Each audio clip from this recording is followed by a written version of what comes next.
Probably the worst news you could get as a YouTube content creator is that YouTube is gonna delete your channel. And that is what's happening to Graham Stephan, a YouTuber with over 3 million subscribers in the financial education niche, probably one of the best and biggest channels in that niche on YouTube. And this is something we need to talk about because this affects more than Graham. This is something that could happen to any YouTube content creator. And the worst part is, it's not even his fault. Graham is one of my favorite YouTube content creators. We're actually both going to be speakers at Vid Summit, and hopefully I'll get to meet him. But this video is not really for Graham.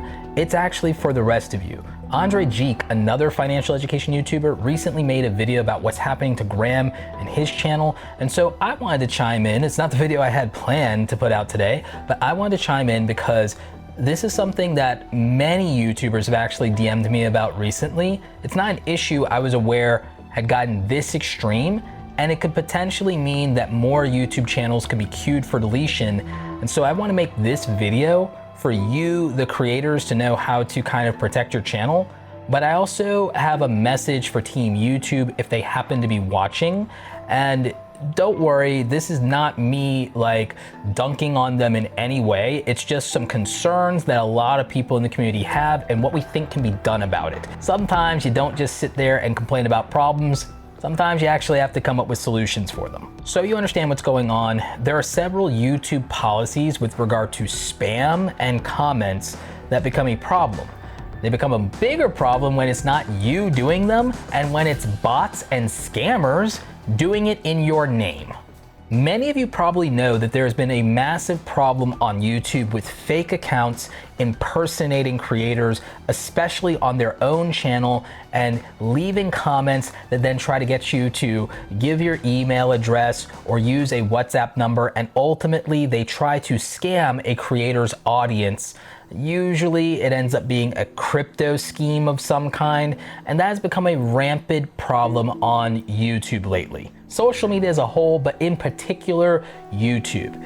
In the past, we've actually covered the fact that hackers have, targeted YouTubers for crypto schemes. It even happened to a friend of the channel, John Prosser from Front Page Tech. You may have even seen videos from creators like CoffeeZilla covering these crypto scams and the rampant abuse of bots here on YouTube that are becoming a problem with impersonation, even impersonating channels that are warning you about scams. How meta and ridiculous is that? It's something I've been going through here on the channel, and something I want to tell my audience is if you don't see the icon with me and my verified YouTube checkmark, that thing I have because of having 100,000 subscribers. Also, a lot of OG channels have it without having that, and you get verified, then it's not me, and I'm not gonna hawk you some crypto app or anything like that. I don't use WhatsApp. So if you see that in the comments, replying to what you're saying, it's not me. Just so we're clear on that. And again, Graham, myself, everybody, we try to go through and prune these. We try and do hide from channel, send that person to the shadow realm and banish them forever. But it's like cutting off the heads of the Hydra is what I think Andre said. Like it's you cut one off, 7 more grow back. It's a problem. Now, if you're a content creator, one of the ways you can address this is in YouTube, in your channel settings. If you go to where it says community, you have community settings. Here, not only can you permanently ban people from commenting on your channel, and you can send them to the shadow realm. For all my nerds out there, what's up. Yeah, just send them to the shadow realm and that's taken care of. But in case they keep cropping up with the same thing over and over again, you can actually put banned words into your community settings, and therefore you can kind of prune and moderate your channel in an automated fashion. Another thing you can choose to do is block links from your comment section, and this could really help as well. I've had to make robust comment filters, largely due to racism and usually due to creepos whenever I collab with a female content creator. But lately, most of my energy has been dedicated to putting in the proper spam filters to stop people from scamming my audience, especially with these WhatsApp and cryptocurrency schemes. And with Graham's channel, this has been rampantly abused, and there's just so much of a problem with it. And it's gone even further to people making an ad impersonating him and then targeting it against his audience, abusing not only the comment section of YouTube with impersonation and fraud, but also repetitive spam comments, which is against terms of service. But then on top of that, impersonating the YouTuber and then taking people off site for fraud and scams. Like, again, trifecta of breaking terms of service. This is a massive problem, and it's meant that Graham's channel is queued for deletion for July 12th. Now, I don't believe his channel will fully be deleted. It is a possibility because in the attempts that YouTube has made in the past to try to deal with these scams and fraud and things of this nature, it's accidentally targeted innocent YouTubers just for talking about cryptocurrency at all, even exposing scams involving cryptocurrency. CoffeeZilla, who runs an anti-scam channel, temporarily had his channel deleted for a couple of hours just for talking about cryptocurrency, which is insane.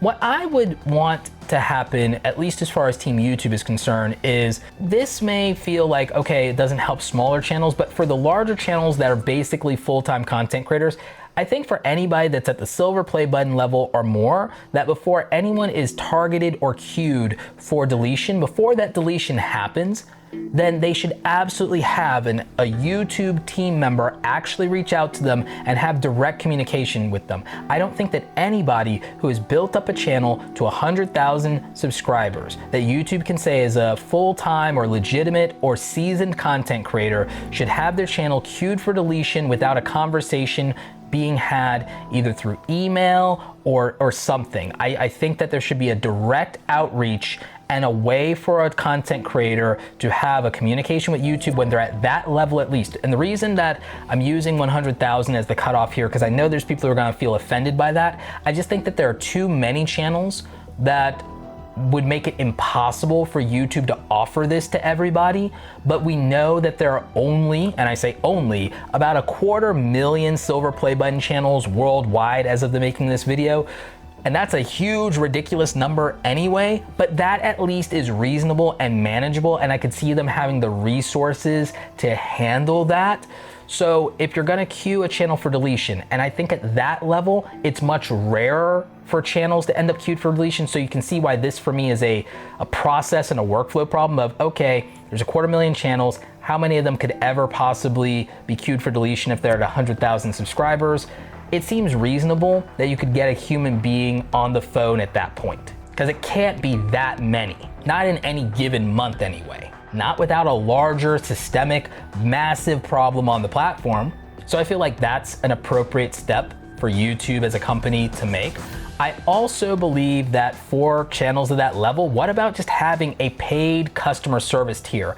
I understand that it's a free platform and that we have to temper our expectations because we're getting free hosting, we're getting free unlimited uploads, we get access to an audience, the potential to monetize with ads. YouTube does a lot, and I do think it's generous, and I don't think they get enough credit for that. However, I think that there are expectations that you can have when you're a paying customer versus just a contractor or a partner with a revenue share. I think when you're paying upfront money, it goes a long way toward investing in the staffing and resources for quality customer service. And then it also means that there's a contractual obligation when money has been exchanged. When there's not that contract and that obligation in place, again, probably need to expect very little in that instance. However, if we can become paying customers, I think it's worth a lot of us who are full-time content creators, we'd be willing to do it. I know I would just rather be a paying customer and know that I have expectations since I'm putting money on the line and I have skin in the game in that way, I could have a guarantee of service. I also think that for everybody else, if YouTube could be very transparent with us about what the channel deletion process and queue looks like, even just a little bit. I know they don't want people to game the system, but it's like, we would love to know just a little bit more about this process and how the decisions are made and at what point they're made, because it just feels like there are a lot of problems where channels like Gram or CoffeeZilla or others end up getting deleted for things that are not their fault. I think that maybe some more help with security and things so that people like Jon Prosser, if they get hacked, there's a faster resolution to that. I just feel like we need a little bit more support and a little bit more help with things that happen on the platform that aren't our fault as content creators. And I think that that's not a huge ask to make of YouTube. Now, when it comes to, again, managing and pruning the comments, I think that that's something that we can help out a little bit with. YouTube, I think, has been stepping up with some of that. Problem is sometimes innocent comments get caught up in all of that. I've had to be very aggressive with my filters, so there might be some of you that are doing funny things or memes or things that then get caught in my filter. There's some people who probably think that, oh, you're like, he's censoring this or censoring that, but it's really, I have to be so aggressive about preventing these scams that my comment filters are kind of ridiculous at this point. And there's just really nothing else I can do about it.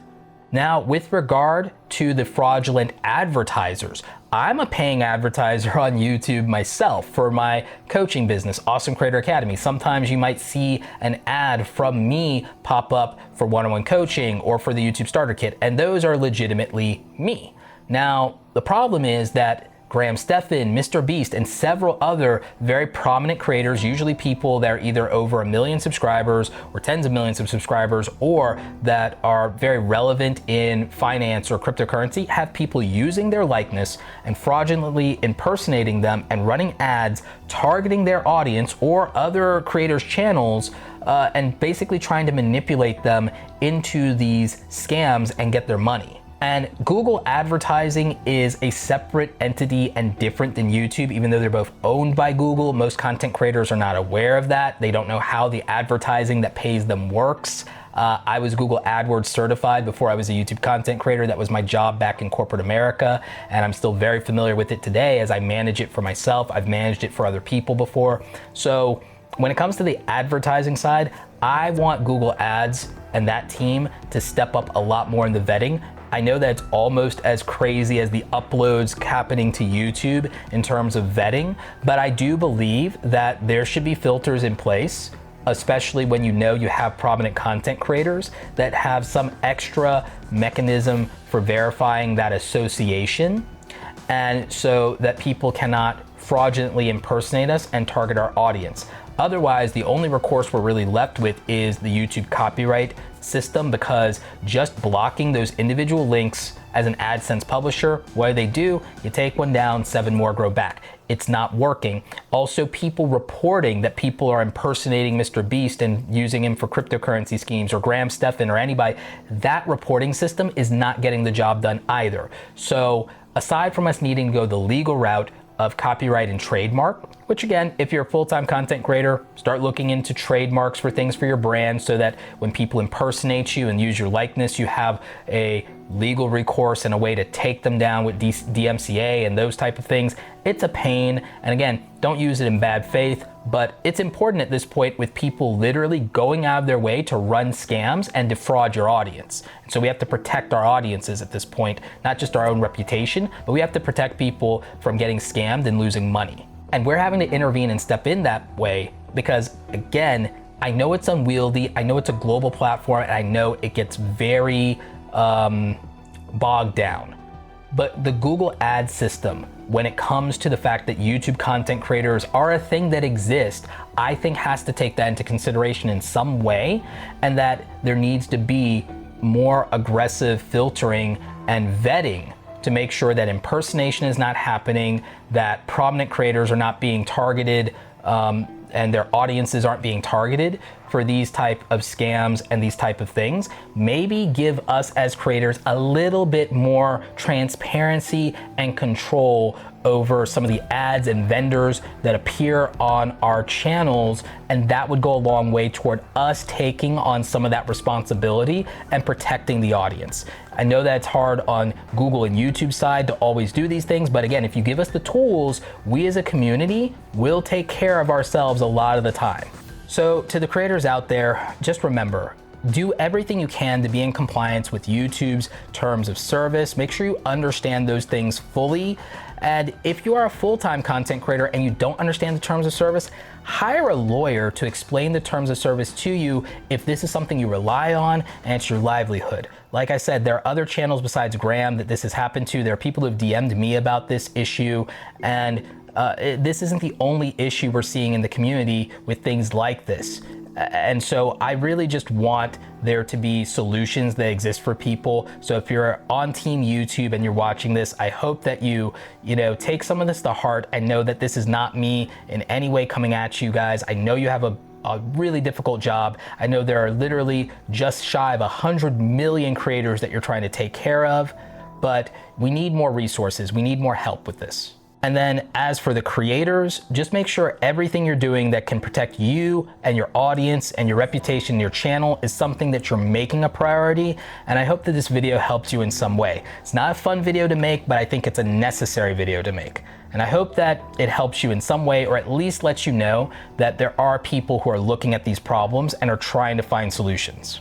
As always, thank you so much for watching, and don't forget, go out there and create something awesome today. I'll be back with a regular video later this week.